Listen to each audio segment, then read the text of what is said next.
Assalamualaikum warahmatullahi wabarakatuh. Perkenalkan, nama saya Siti Alana Cita, NPM 1913053016, nomor absen 27. Saya dari kelas semester 3C. Di sini saya akan menjelaskan materi tentang IPA SD, yaitu makhluk hidup dan proses kehidupannya. Langsung saja kita masuk ke materinya.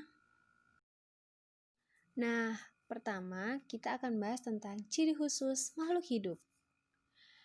Kita ketahui bahwa setiap makhluk hidup itu memiliki ciri-ciri yang membedakan antara makhluk hidup satu dengan makhluk hidup yang lainnya. Ciri makhluk hidup itu dibagi menjadi dua macam, yaitu ciri umum dan ciri khusus. Ciri umum pada makhluk hidup itu seperti bernafas, bergerak, berkembang biak, tumbuh, berkembang, memerlukan air, memerlukan makanan, mengeluarkan zat sisa, dan juga peka terhadap rangsangan. Nah, teman-teman tahu nggak kalau banyak banget macam-macam cara adaptasi dari masing-masing hewan? Nah, kita pelajarin yuk satu-satu. Contoh hewan yang pertama yang memiliki ciri khusus adalah bunglon. Bunglon merupakan salah satu jenis reptilia yang termasuk dalam kelompok Agamidae atau famili. Bunglon memiliki kemampuan berubah warna kulit sesuai dengan tempat yang disinggahinya. Kemampuan merubah warna kulit itu disebut mimikri. Hewan yang kedua adalah kelelawar. Kelelawar merupakan binatang yang aktif di malam hari, termasuk untuk mencari makan, sehingga dia disebut dengan binatang nokturnal. Kelelawar mempunyai pendengaran dan penciuman yang sangat tajam.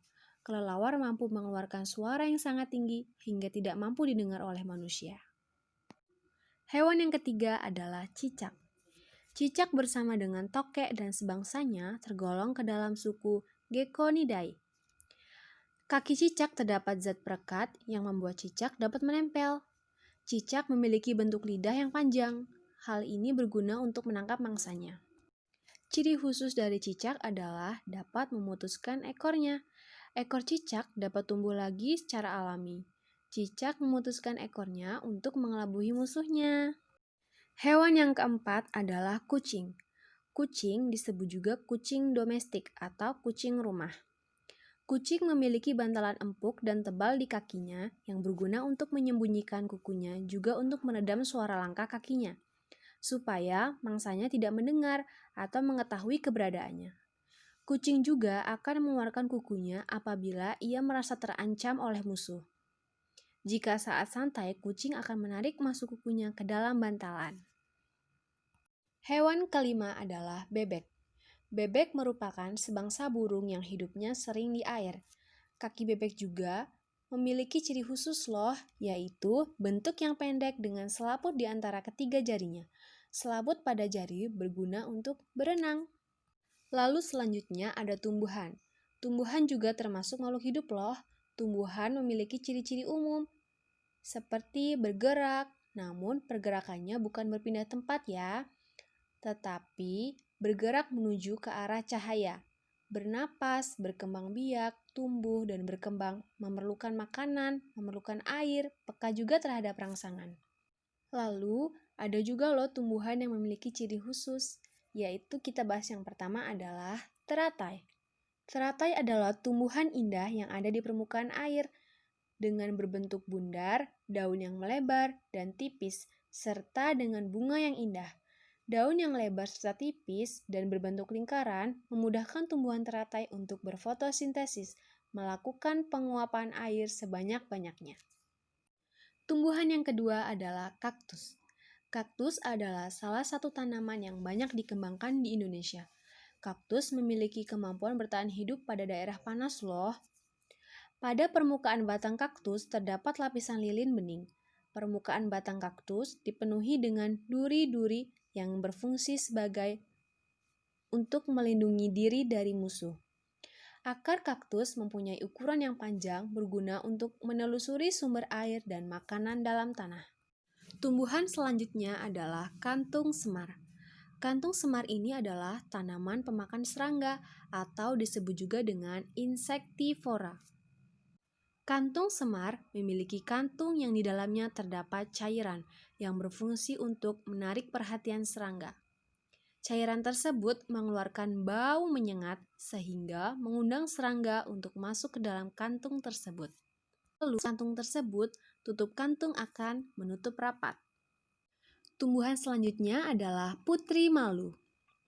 Putri malu memiliki ciri khusus pada daunnya. Jadi, ketika kita akan menyentuh daunnya, maka saat itu pula daunnya akan mengatup saat disentuh. Putri malu sangat peka terhadap sentuhan. Selesai kita membahas tentang ciri-ciri makhluk hidup.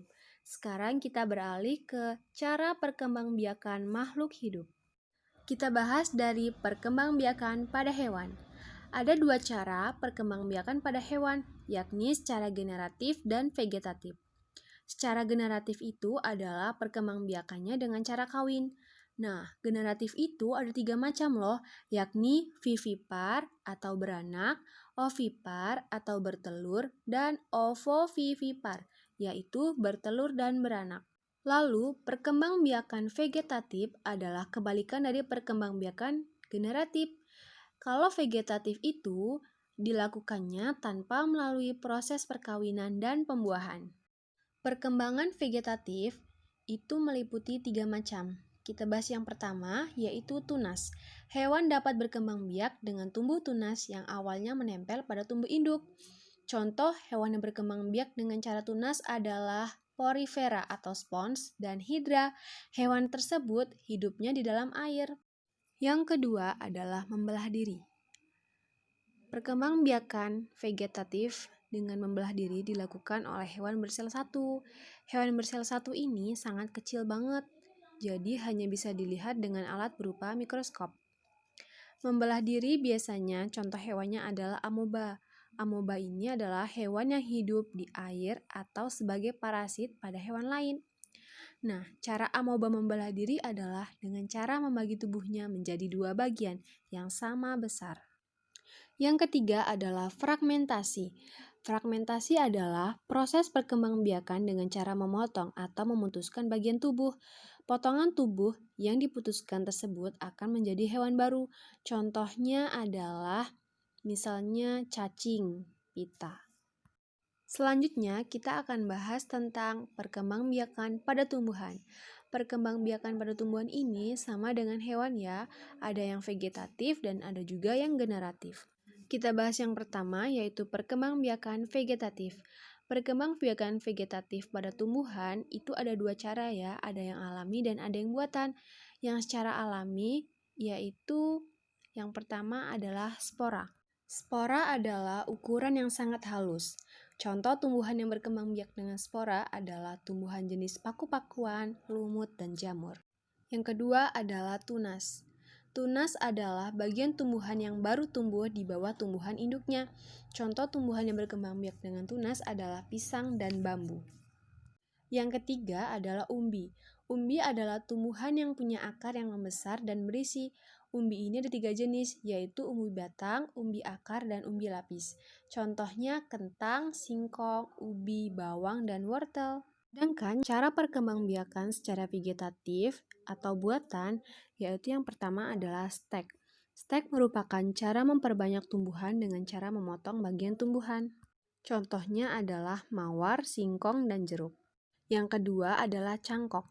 Perbanyakan tumbuhan dengan cara cangkok adalah dengan melukai bagian batang tumbuhan, lalu bagian itu dibungkus tanah, kemudian ditutup rapat dengan plastik. Contohnya adalah mangga dan jambu. Yang ketiga adalah okulasi. Okulasi adalah cara memperbanyak tumbuhan dengan cara menempelkan tunas tanaman yang satu ke tunas tanaman yang lainnya. Contohnya adalah durian. Materi selanjutnya adalah perkembangbiakan generatif. Perkembangbiakan generatif adalah perkembangbiakan tumbuhan secara kawin. Contohnya adalah tumbuhan berbiji. Lalu ada beberapa macam penyerbukan pada tumbuhan. Yang pertama ada penyerbukan sendiri. Jika serbuk sari dan putik berasal dari bunga yang sama. Yang kedua ada penyerbukan tetangga, yaitu bila serbuk sari terbang ke bunga yang berbeda, tetapi masih dalam satu pohon. Yang ketiga yaitu penyerbukan silang. Jika serbuk sari hinggap ke putik, bunga lain-lain di pohon lain yang masih sejenis. Yang keempat, penyerbukan bastar, yaitu penyerbukan yang terjadi jika serbuk sari jatuh di putik bunga lain dan tumbuhan yang berbeda jenis. Materi yang terakhir adalah perkembangbiakan pada manusia. Manusia dapat memulai proses perkembangbiakan ketika sudah dewasa. Sebelum dewasa, manusia mengalami proses menuju kedewasaan yang ditandai dengan masa pubertas. Masa pubertas dimulai pada usia 9-14 tahun dan berakhir menjelang usia 20 tahunan dengan ditandai berhentinya pertambahan tinggi badan.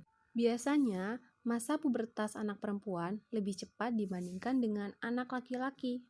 Dengan terjadinya dalam tubuh, seorang perempuan dapat menghasilkan sel telur dan seorang laki-laki dapat menghasilkan sel sperma. Hal inilah yang memungkinkan manusia melakukan proses perkembangbiakan. Dalam hal ini juga, hal yang perlu diperhatikan adalah nilai-nilai agama, yaitu proses pernikahan.